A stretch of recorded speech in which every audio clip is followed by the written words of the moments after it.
some of the best books that I've read that have taught me about property investing. 7 Habits for Highly Effective People by Stephen Covey. That book really helped me become an investor and helped me with my process. It's the 13 steps that you go through, but they're very powerful and very strong. The number one book in the self-help space is Welcome to the Passive Property Investor Podcast, where I teach you how to stop trading your time for money with property investment. I'm Jerry Parker, your property investment consultant. Let's dive in. Hello and welcome. It's Jerry Parker from the Passive Property Investor Podcast. Great to see you again. I thought I would share with you some of the best books that I've read that have taught me about investing and property investing. You know, I've had a lot of practical experience over 25 years. I was a builder, building houses. I've been an investor. I've built warehouses. I've bought and sold properties on land subdivisions. And there's a lot of technical stuff there. But now I've read some of these books that kind of just tie this stuff together, and you get these beautiful aha moments. I'll tell you some of these books that I've read, and maybe you could check them out and see what it does for you. You know, it might you might get something from it. You know, there's the famous one that everyone's read, and it's good. It's good. I mean, the guy's cheesy, but it is good. Rich Dad, Poor Dad by Robert Kiyosaki. And I'll tell you what I got out of that the most. There was, when I first came to Australia, you know, I'd come out of Wall Street and I understood money. I wasn't a tradesperson. I didn't know how to function in Australia. So I kind of figured out Rich Dad on my own because I'd been on Wall Street, and I said, look, if I got a problem, you buy your way out of problems. So that was why I just got money. I got somebody to front me money. Actually, they fronted me land, and then I could buy and start investing. And this is this cash flow quadrant that Robert Kiyosaki has. He's got, okay, you're working for your money, or maybe you have a small business, which is almost just like the same thing. You got a job or a small business, and you're just working for your money. And if you can translate over to an investor or a big business, that you're not trading your time for money would be the goal. So with the investor, it's buying property and real estate. And that was kind of discovered that, and that little clicked off there. But then what about the big business? Well, you can do that too. That's you buy shares in big companies as an investor. So we need to switch from wage earner to investor. And this is what I got from that book. And if you read the whole thing, it'll resonate with you. Put that time in and read that one. Okay, here's another great one. This is it's an old one, but I've used it with my whole life and in property investing, by Stephen Covey, 7 Habits for Highly Effective People. And he takes you through the 7 habits that highly effective people have. Like, number 1 is first things first. It's like before you start doing anything, you got to build a bit of a plan. You got to figure out who you are, where you are. And for property, it's like you figure out your assets and liabilities and how much you can afford. And then his second step was keep the end in mind. So where are you going? What's your end goal going to be? And keep that in mind for all your steps the way through. That book has really helped me become an investor and helped me with my process. And check that one out. You'll love it. And I think it's out of copy right now. So I actually was thinking about making 7 habits for highly effective passive property investors. I could just copy that with probably ChatGTP and do that. I've thought about that 1,000 times, but just never done it yet. But maybe I'll give it a go. Let me know in the comments what you think. Would you want to see that book? If you want it, I'll write it, okay? All right, here's another one that everyone likes. I've only read a little bit of it. It's called the Barefoot Investor. And the reason I like it, because it teaches people about their money management, and it gets people off their credit cards. And this is a little bit of the same stuff I say to my customers.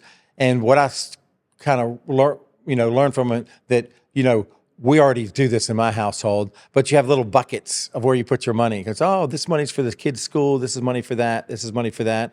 And then the buckets come down to one little area.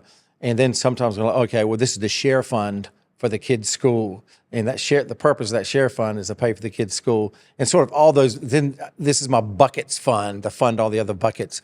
So you make the savings, but your investments are what brings you to the promised land. Okay, the number one book in the sort of self-help space, or how to, improve your wealth. And this is the original. This is the G. This is the one that Tony Robbins, this is where all his stuff comes from. It's all out of this book. It was written a long time ago. It was commissioned by J.P. Morgan for Napoleon Hill to write. It took him 20 years to write it. He interviewed Thomas Edison and all the big capitalists of that area. But it's Think and Grow Rich.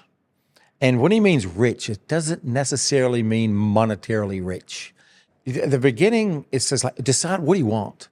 Decide what you want. And this is what I talk about too. It's like, what's your goal? Do you want to make money and property to help people? Do you want to create financial freedom for yourself? Do you want to make this money to put your kids through school? Or why do you want to make this money? And you get that thing that ties you in to your plan. And if you're going like, oh yeah, we're building up for our deposit for this property investment, but this holiday looks pretty good too. Maybe we'll do that later. If you center in with what you really want and you bring it down and you believe in that, and this is kind of where those little wish walls that people do come up, that you'll achieve it. And then I think it's a 13 steps that you sort of go through, but they're very powerful and very strong. And one of them that I've always gravitated to is, when you know what you want, you immediately start building what is called your mastermind group. You start identifying people that can help you along the way.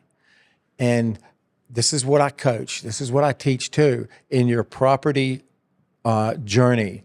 And I've written a book about that too. It's called How to Build a Massive Property Portfolio. And essentially, it's like, okay, you've got your first property, your second property, but how do you get a massive one? Well, what informs you are your advisors. It's your property coach, somebody like me, or your accountant tells you about your taxes, or your lawyer, he protects you, he manages your contracts, or a quantity surveyor, they work out the cost of stuff when they're hard to figure out. Or our town planner, he works, well, what can you do with this land? What's possible that you can do here? So you build these teams around you. And then, for the investor, of course, you have your mortgage brokers, your valuers, and your financial planners. And they are your mastermind group that you build around you that help you think and grow rich. Those are just some of the books that I would suggest to read. And as you're doing it, think about your property portfolio. Think about you building, because if this is what you want, Napoleon Hill, you build your mastermind team around that and start building it that way, and stay focused on your plan. And if you want to talk about it with me, let's talk about it. I love talking about this stuff. You can connect with me, down below through the links on the chats, or there's Facebook. I got a Facebook page. There is Instagram. You can listen to I'm in Apple Podcast now. Check that out. And just, connect with me. I'll do a 45-minute strategy call with you. Let's talk about it. Great talking to you again today. There's another episode coming. If you want to know more about this sort of stuff, about this big picture, how to become a capitalist property investor, just listen to my other episodes. Talk to you soon. See you next time. Thanks a lot. Bye. Hey, thanks for tuning in to The Passive Property Investor. If you enjoyed this episode, the best way to show your support is give a 5-star review on Apple Podcasts and Spotify. Make sure you subscribe to the YouTube so you don't miss a single episode. We're on all social media platforms, so feel free to connect with me there. And if you're having specific problems making your first investment or building your portfolio, maybe you don't know which location to invest in, how much you should invest, you're worried about who to trust, reach out for me down below. I will have the answers for you. Don't hesitate. See you on the next episode.